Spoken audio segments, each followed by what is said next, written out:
Hello students, welcome to EPG Pathshala.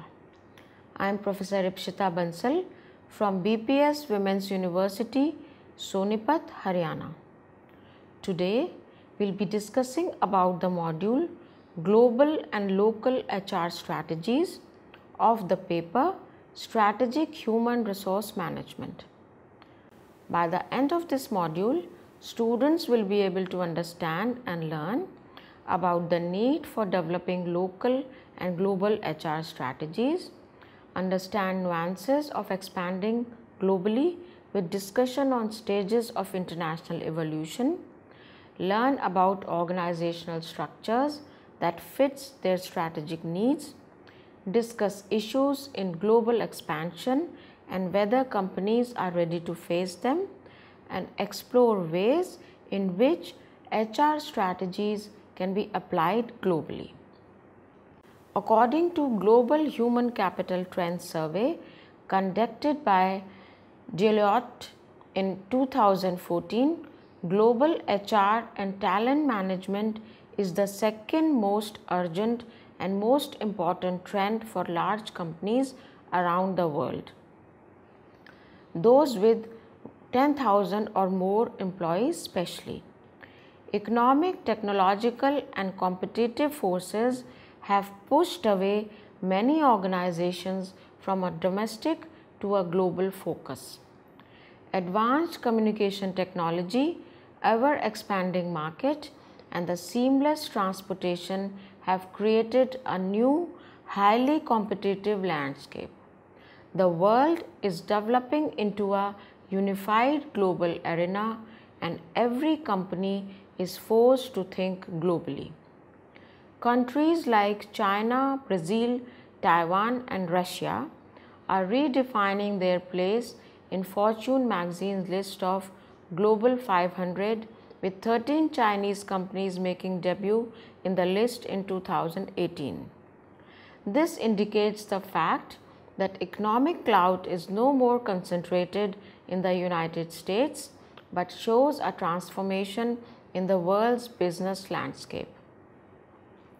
The following map exhibits where the Global 500 global companies are based, and we can see that in US, Europe and China are the three dominant seats of power.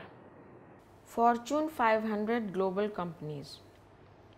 Economic clout is no more concentrated in the United States, but there is a transformation in the world's business landscape. Countries like China, Brazil, Taiwan and Russia are redefining their place in Fortune magazine's list of Global 500, as we can see in the map. 13 Chinese companies made debut in the list in 2016. US, Europe and China are the three dominant seats of economic power.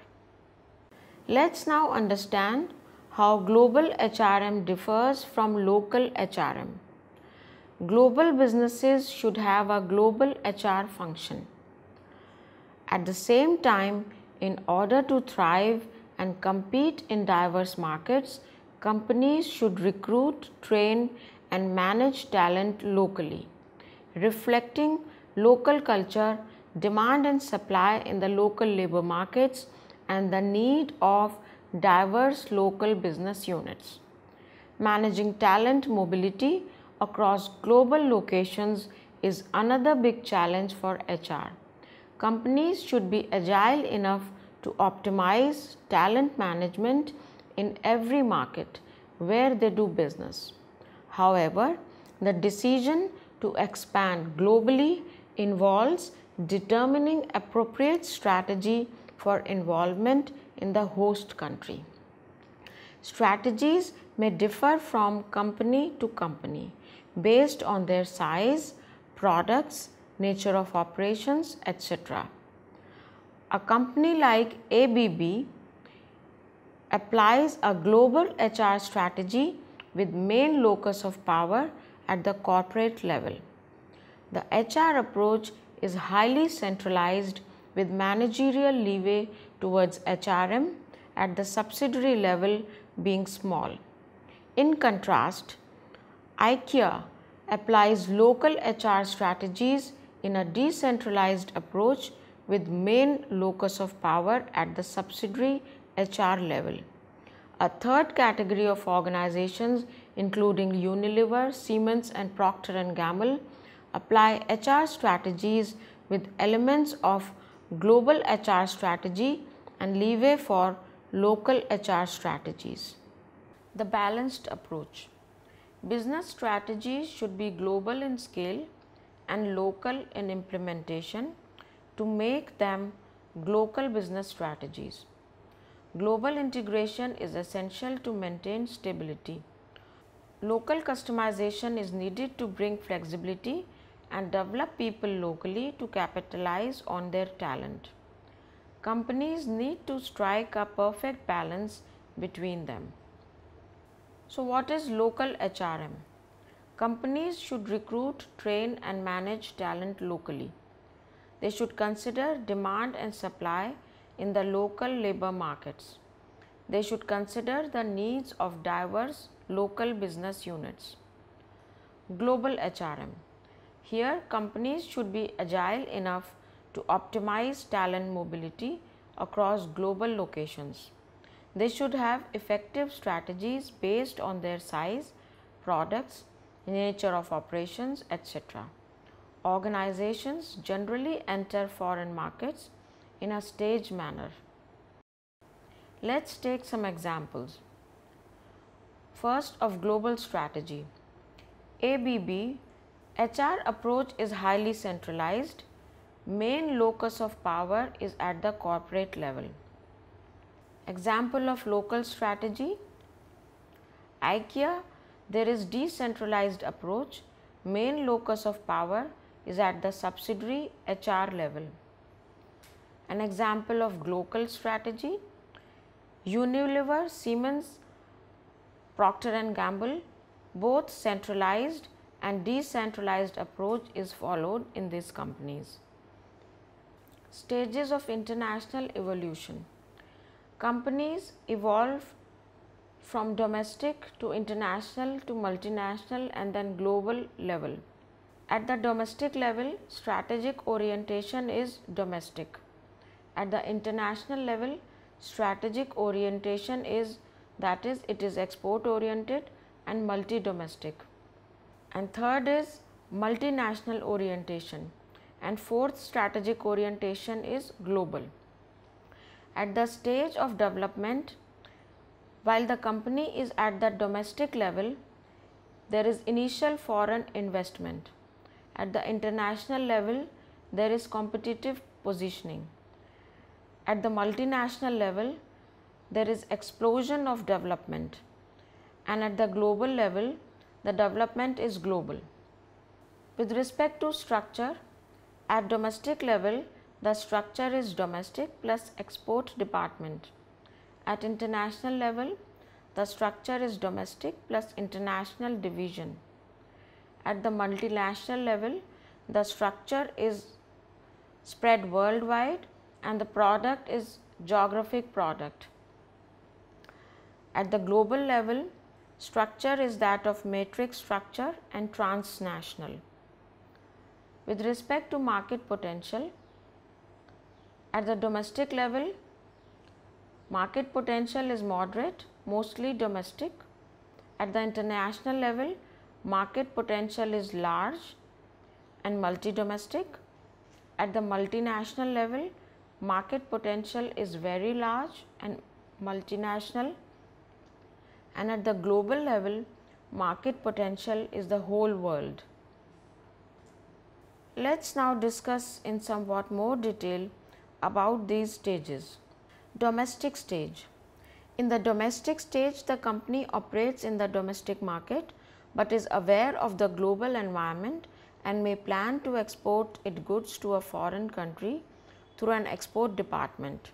This might require very limited presence of domestic employees.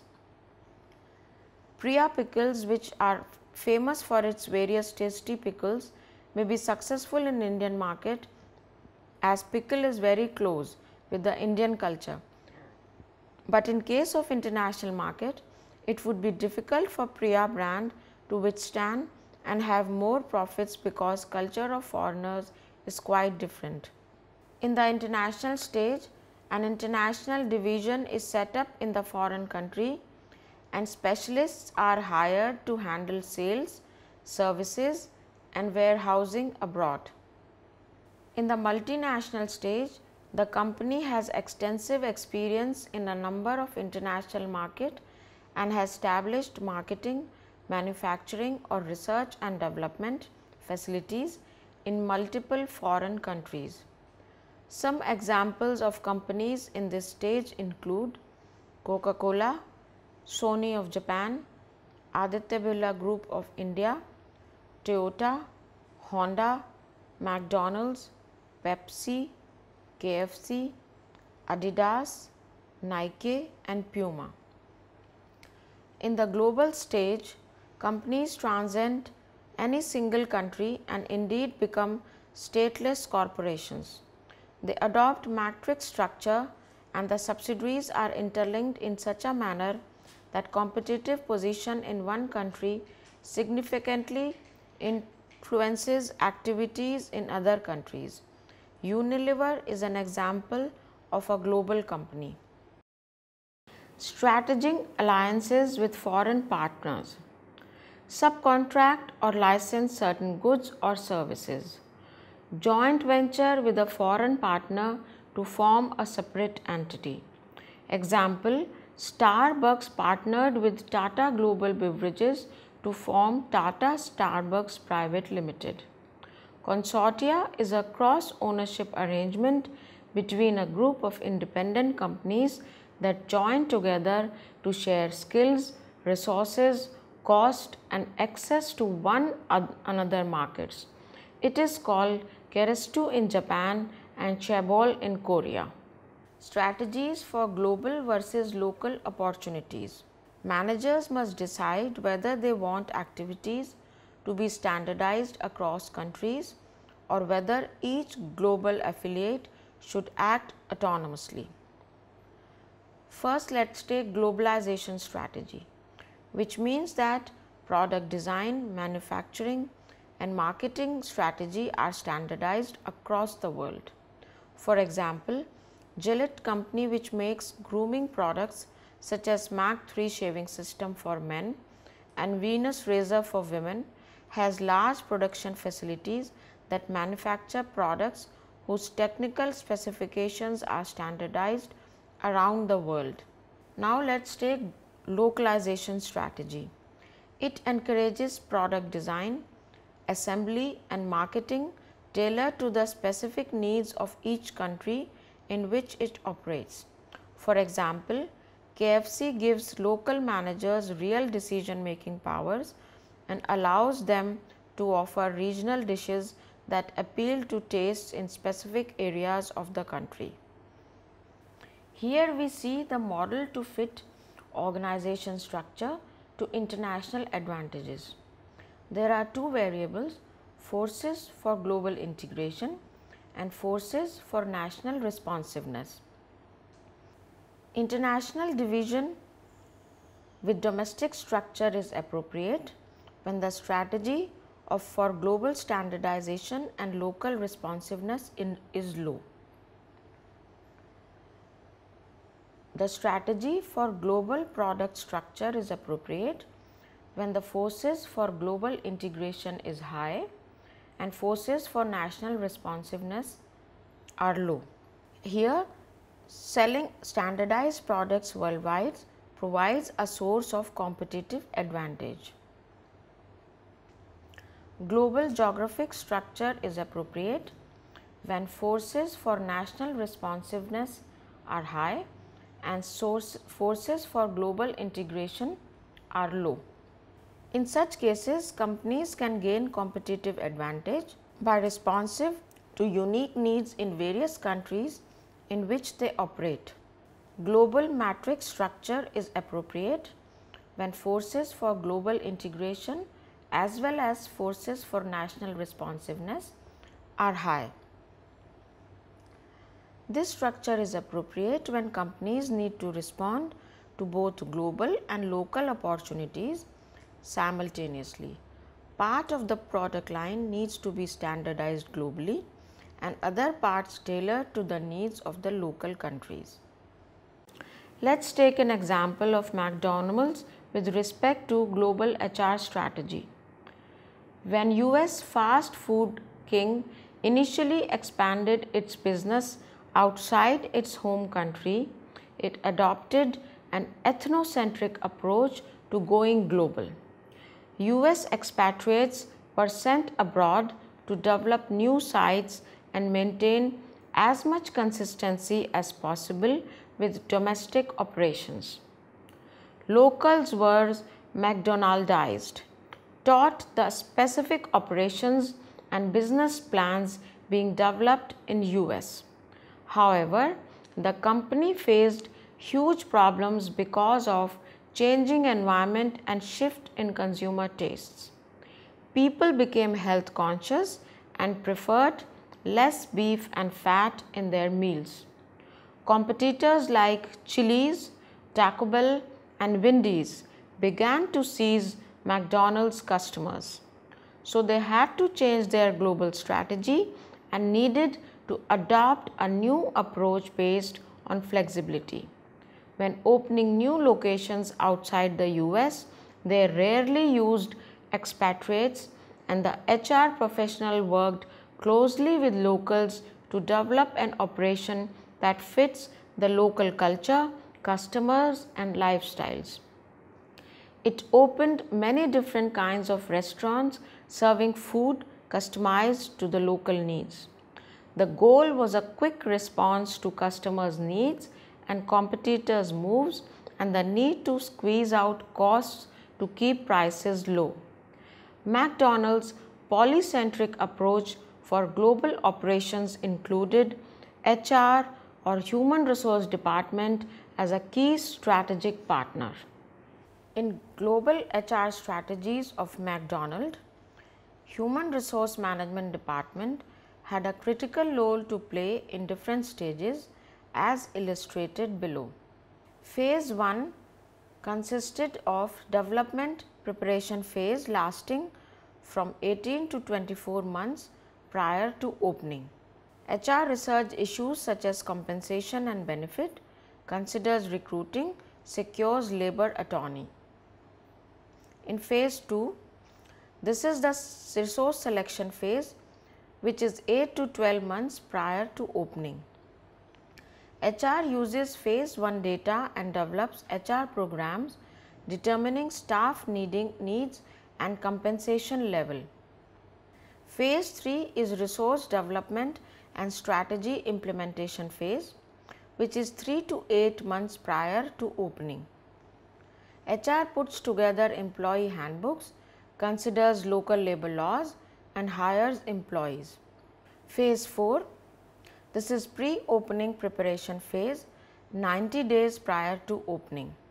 HR conducts training and lays performance review system. So this is how McDonald's conducts his HR development activities before opening new centers across the world. Let's discuss about strategic HR issues in global expansion. Global human resources present some unique contingencies. Leading companies often need to move talent from region to region to address key talent gaps. They face the need to move high performers to global assignments rapidly. Managing people in global settings requires HR to address a broad range of functional areas. This includes classifying taxation issues, coordinating foreign currencies, exchange rates and compensation plans, and working directly with the families of employees who may be accepting overseas assignments. It requires more involvement in the employees' personal lives.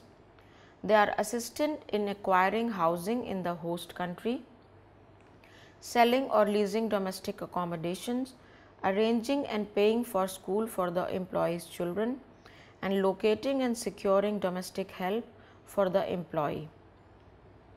Companies may require setting up different HR departments for different geographic locations, and hence maintaining coordination among them becomes a challenge. Global assignments often involve a heightened exposure to risks that include health and safety of employees and family, legal issues in the host country, possible terrorism, and the human and financial consequences of mistakes which may exceed the cost of those made domestically. Proper training of employees is required so that they are well equipped to work on global assignments. Are companies ready to face the globalization challenge? Dynamics of the local labor market varies hugely across different countries, with each market operating with its own set of customers, competitors, supply chains, and local talent. To build and maintain strong HR strategies, companies should make these strategies flexible enough so that they can be customized to the local markets. The talent markets in Asia, for example, are far different from those in Western Europe and North America. Although Indian and Chinese markets have huge supply of labor, skilled labor is still in short supply. With millennials in India supposed to occupy 64% of the workforce by 2021, according to 2013-14 economic survey, workplace dynamics have begun to change. Top candidates change jobs every 9 to 12 months. Salaries are increasingly nearly 10% annually, and people demand for more control in their jobs.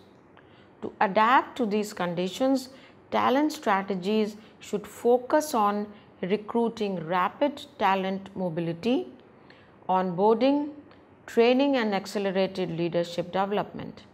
Of course, these variances are not limited to Asia. In fact, every region has their own localized challenges that drive demand for local talent solutions. So, companies which are planning to go global should be prepared with a new HR operating model to integrate global consistency and local flexibility. Here we see the capability gap grid. On the left hand side we see the capability gap index, that is readiness versus urgency. We can see that many organizations in Brazil, Japan and the United Kingdom are struggling to adapt with high negative capability gap index. Deloitte's survey also showed that 81% of large organizations having more than 10,000 employees reported that implementing a global HR model is urgent and important. How HR strategies can be applied globally? It can be done first by the use of global technology platforms. If organizations are unable to leverage technology to their advantage, they will be forced to work in functional isolation and will not be able to grow or succeed. Thus, implementing a common global technology platform is necessary to share useful resources of the company, as it can act as a backbone for the HR functions. Managers and employees can easily use them to coordinate activities and be up to date on the business of their organizations. Here we see many of the technology platforms like Medium, Facebook, Airbnb, Crunchbase, Indiegogo, Kickstarter, AngelList, etc. Nurture HR leaders. Organizations should invest in training and development of their HR team to ensure that each member is skilled in using all tools and data and feels connected to the larger HR community. They should be constantly encouraged to be aware of leading practices and new ideas in global marketplace. Here, leaders should communicate the leadership profile, cultivate a culture of risk taking, use knowledge sharing as a tool for leadership development, exposing leaders to each other and enriching experiences, and create strong ties between HR and business leaders. This will result in 37% higher revenue per employee, 9% higher gross profit margin, 5 times more likely to be highly effective at anticipating and responding to change, and 10 times more likely to be highly effective at identifying and developing leaders if we have mature leadership. Another way how HR strategies can be applied globally is empower local teams. Local expert teams should be given autonomy to innovate and to customize corporate programs according to the demands of local people and culture. This will motivate locals to work for the organization and also enhance image of the company in the foreign country. Next is establish core set of global HR practices. Organizations can create a team of experts who will learn the best practices from all the local businesses, partners, and establish a core set of HR services for the whole community. Next is create deep specialists. HR generalists can be reallocated to other important areas such as recruiting, talent management, organizational learning and development, employee relations, compensation and reward management, etc. These specialists should be well connected and should share knowledge and expertise with each other. Define appropriate standards of performance for HR. Success of HR should be defined not in terms of cost cutting, but by HR's ability to drive business performance and growth. Human resource function needs to be treated as a key strategic partner in any global undertaking. Global integration and local customization are twin goals attainable through implementing proper HR model and by leveraging global technology platforms. So students, let's now summarize what we have studied in this module. Human resource management is critical to the success of any global endeavor. Human resource function needs to be treated as a key strategic partner in any global undertaking. A well-established HR strategy will enable the organization to recruit, train and manage the right mix of talent in the global arena. Also, enabling business to cut costs. Global integration and local customization are twin goals that can be attained through implementation of a proper HR model by leveraging global technology platforms. Global consistency and standards will ensure efficiency and scale. Local flexibility will accelerate growth. Thank you.